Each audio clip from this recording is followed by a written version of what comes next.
ಎಲ್ರಿಗೂ ನಮಸ್ಕಾರ. ಎಲ್ಲ ನನ್ನ ಆತ್ಮೀಯ ಭಾವಸಾರ ಬಂಧುಗಳೇ, ಇವತ್ತು ಈ ನಿಮ್ಮ ಸಂತೋಷ್ ಕುಮಾರ್ ಅಂಬೋರೆಯವರು ನಿಮ್ಮ ಹತ್ರ ಒಂದು 2 ನಿಮಿಷ ಮಾತಾಡಲಿಕ್ಕೆ ಇಷ್ಟಪಡ್ತೇನೆ. ಆತ್ಮೀಯರೇ, ವಿಚಾರ ಇಷ್ಟೇ. ನಾವು ಎಲ್ಲೇ ಹೋದರೂ ಕೂಡ, ಯಾವ ಊರಿಗೆ ಹೋದರೂ ಕೂಡ, ಅಥವಾ ಯಾರೇ ನಮ್ಮನ್ನು ಗುರುತಿಸಿದ್ರು ಕೂಡ, ಇವತ್ತು ಇವರು ಮರಾಠಿಯವರು, ಇವರು ದರ್ಜಿಯವರು ಅಂತ ನಮ್ಮನ್ನು ಗುರುತಿಸ್ತಾರೆ ಬಿಟ್ಟರೆ, ಯಾರೂ ನಮ್ಮನ್ನು ಭಾವಸಾರ ಅಂತ ಯಾರೂ ಗುರುತಿಸಲ್ಲ. ಇಂಥ ಪರಿಸ್ಥಿತಿಯಲ್ಲಿ ನಾವಿದ್ದೇವೆ. ಇವತ್ತು ಯಾವುದೇ ಸರ್ಕಾರ ಬಂದರೂ ಕೂಡ, ಇವರು ಭಾವಸಾರ ಕ್ಷೇತ್ರದವರು, ಇಷ್ಟು ಜನ ಇದ್ದಾರೆ, ಇಷ್ಟು ಲಕ್ಷ ಜನ ಇದ್ದಾರೆ, ಇವರು ಒಂದು ಅಸ್ತಿತ್ವ ಇದೆ, ಇವ್ರಿಗೆ ಏನಾದರೂ ನಾವು ಮಾಡಬೇಕಂತಕ್ಕಂಥ ಚಿಂತನೆ ಯಾರಿಗೂ ಇಲ್ಲ ಇವತ್ತು. ಅಂಥ ಪರಿಸ್ಥಿತಿಯಲ್ಲಿ ನಾವು ಬದುಕಿದ್ದೀವಿ. ನಮಗೂ ಬಿಡಪ್ಪ ಇದು ಏನಕ್ಕೆ ಬೇಕು ಅಂತ ನಾವೆಲ್ಲ ಕೈ ಚೆಲ್ಲಿ ಕೂತಿದ್ದೀವಿ. ಆದರೆ ಆತ್ಮೀಯರೇ, ಇವತ್ತು ನಾನೊಂದು ವಿಚಾರ ಹೇಳಲಿಕ್ಕೆ ಇಷ್ಟಪಡ್ತೇನೆ. ಇವತ್ತು ನಿಮಗೆ ಬೆನ್ನೆಲುಬಾಗಿ ನಿಮ್ಮ ಜೊತೆಯಲ್ಲಿ ನಿಂತ್ಕೊಳ್ಳಿಕ್ಕೆ, ಪ್ರತಿಯೊಂದು ಕುಟುಂಬಕ್ಕೂ ಸಹಕಾರ ಮಾಡಲಿಕ್ಕೆ ಈ ಒಂದು ಟ್ರಸ್ಟನ್ನು ಇವತ್ತು ಓಪನ್ ಮಾಡಿದ್ದೇವೆ. ಅದೇ ಭಾವಸಾರ ಕ್ಷೇತ್ರೀಯ ಸೇವಾ ಸಮಾಜ ಟ್ರಸ್ಟ್. ಈ ಟ್ರಸ್ಟ್ ಮುಖಾಂತರ ಮಾತ್ರ ನಾವು ಕೆಲವೊಂದು ಒಳ್ಳೊಳ್ಳೆ ಕಾರ್ಯಕ್ರಮಗಳ ಮಾಡಲಿಕ್ಕೆ ಸಾಧ್ಯ. ಈ ಒಂದು ಟ್ರಸ್ಟ್ ಮುಖಾಂತರ ಏನಪ್ಪ ಅಂತಂದರೆ, ಪ್ರತಿಯೊಬ್ಬರಿಗೂ, ಪ್ರತಿಯೊಂದು ಫ್ಯಾಮಿಲಿಗೂ ಒಂದು ಡಿಜಿಟಲ್ ID ಕಾರ್ಡನ್ನು ನಾವು ಕೊಡ್ತಾ ಇದ್ದೇವೆ. ನೀವು ಮನೆಯಲ್ಲೇ ಕೂತ್ಕೊಂಡು ಈ ಒಂದು ID ಕಾರ್ಡನ್ನು ಪಡಿಬೋದು. ಜಸ್ಟ್ ನಮ್ಮ ವೆಬ್ಸೈಟಿಗೆ ಹೋಗಿ ಕ್ಲಿಕ್ ಮಾಡಿ ಜಾಯ್ನ್ ಅಂತ ಇರುತ್ತೆ. ಆ ಜಾಯ್ನಲ್ಲಿ ಒತ್ತಿದ ತಕ್ಷಣ ನಿಮ್ಗೆ ಏನಪ್ಪ ಅಂತಂದರೆ ಒಂದು ಅಪ್ಲಿಕೇಶನ್ ಓಪನ್ ಆಗುತ್ತೆ. ಎಲ್ಲ ಫಿಲಪ್ ಮಾಡಿ ಒಂದು ಫೋಟೋ ಅಪ್ಲೋಡ್ ಮಾಡಿ ನಿಮ್ಗೆ ಒಂದು ID ಕಾರ್ಡು 24 ಅವರ್ಸಿಂದ 48 ಅವರ್ಸಲ್ಲಿ ಬರುತ್ತೆ. ಆ ID ಕಾರ್ಡ್ ಈ ಥರ ಇರುತ್ತೆ.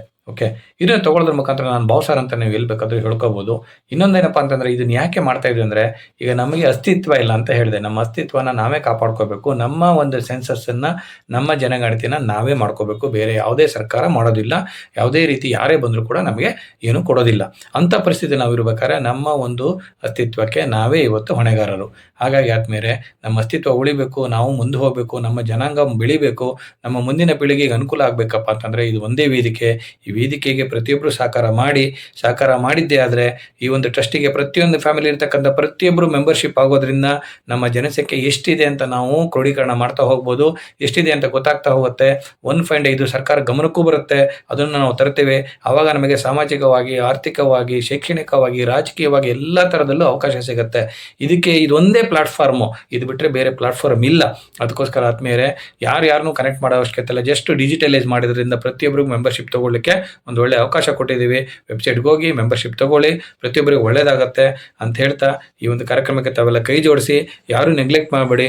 ನೀವು ನಿಮ್ಮ ಫ್ಯಾಮಿಲಿಯಲ್ಲಿ ಅಷ್ಟು ಜನ ತೊಗೊಂಡು ನಿಮಗೆ ಯಾರ ರಿಲೇಷನ್ಸ್ ಎಲ್ಲಿದ್ದಾರೆ, ಪ್ರಪಂಚದಲ್ಲಿ ಎಲ್ಲೇ ಇರಲಿ, ಅವರಿಗೆ ಮೆಂಬರ್ಶಿಪ್ ತೊಗೊಳ್ಳಿಕ್ಕೆ ಜಸ್ಟ್ ಅವರಿಗೆ ಒಂದು ನೀವು ಮಂದಟ್ಟು ಮಾಡಿ, ಇಲ್ಲಪ್ಪ ನಾವು ಮೆಂಬರ್ಶಿಪ್ ತೊಗೊಂಡಿದ್ದೀವಿ, ನೀವು ಮೆಂಬರ್ಶಿಪ್ ತೊಗೊಳ್ಳಿ ಅಂತೇಳಿ.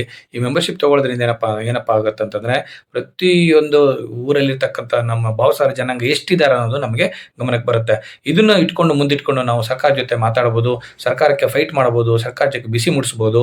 ಮುಂದಿನ ದಿನಗಳಲ್ಲಿ ದೊಡ್ಡ ಮಟ್ಟದ ಹೋರಾಟಗಳನ್ನು ಮಾಡಿ ನಮ್ಮ ಜನಾಂಗಕ್ಕೆ ಏನು ಬೇಕು ಅದನ್ನು ತಗೊಳ್ತಕ್ಕಂಥ ಒಂದು ಒಳ್ಳೆಯ ವೇದಿಕೆ ಇವತ್ತು ನಾವು ಸೃಷ್ಟಿ ಮಾಡಿದ್ದೀವಿ.